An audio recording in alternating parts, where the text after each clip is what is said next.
ഈശോമിശിഹായിക്ക് സ്തുതിയായിരിക്കട്ടെ. ദൈവത്തിൻ്റെ ആലയം നശിപ്പിക്കുന്നവനെ ദൈവം നശിപ്പിക്കും.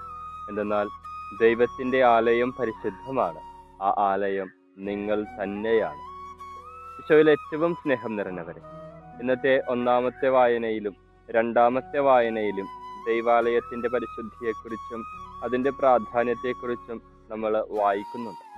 ഇന്നത്തെ ഒന്നാമത്തെ വായനയിൽ ദൈവാലയത്തിൽ നിന്നും പുറപ്പെടുന്ന വിശുദ്ധിയെക്കുറിച്ച്, വിശുദ്ധമായ ഒരു നദിയെക്കുറിച്ച് നാം വായിക്കുന്നു.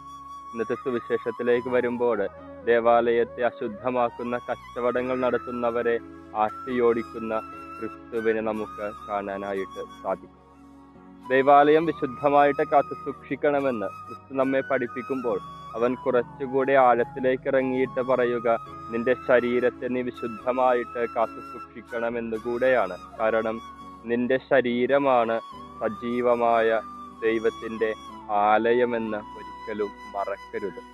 ഈശോ പറഞ്ഞു, നിന്റെ ഉള്ളിലേക്ക് വരുന്നതല്ല, നീ ഭക്ഷിക്കുന്നതോ ഭക്ഷിക്കാതിരിക്കുന്നതോ അല്ല നിന്റെ ശരീരത്തെ അശുദ്ധമാക്കുന്നത്, മറിച്ച് നിന്നിൽ നിന്നും പുറത്തേക്ക് വരുന്നതാണ്, നിന്റെ അധരങ്ങളിലൂടെ പുറത്തേക്ക് വരുന്നത്.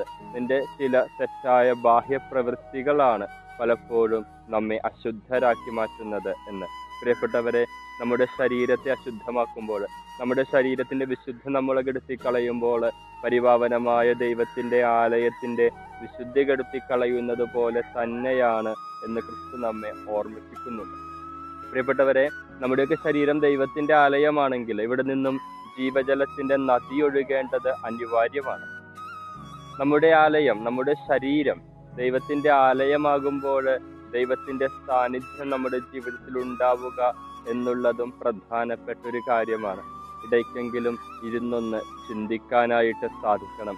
ഞാനാകുന്ന ദൈവത്തിൻ്റെ ആലയം വിശുദ്ധിയുള്ളതായിട്ട് നിലനിർത്താനായിട്ട് എനിക്ക് സാധിക്കുന്നുണ്ടോ എന്ന്. എന്നിലേക്ക് വരുന്നവർക്ക് ദൈവത്തെ അനുഭവിച്ചറിയാനായിട്ട് സാധിക്കുന്നുണ്ടോ എന്ന്. ഇല്ല എങ്കിൽ തിരുത്താനായിട്ട് തയ്യാറാകണം. നമ്മുടെ ശരീരത്തെ വിശുദ്ധമായിട്ട് കാത്തു സൂക്ഷിക്കാം, നമ്മുടെ ചിന്തകളെ വിശുദ്ധമായിട്ട് കാത്തു സൂക്ഷിക്കാം.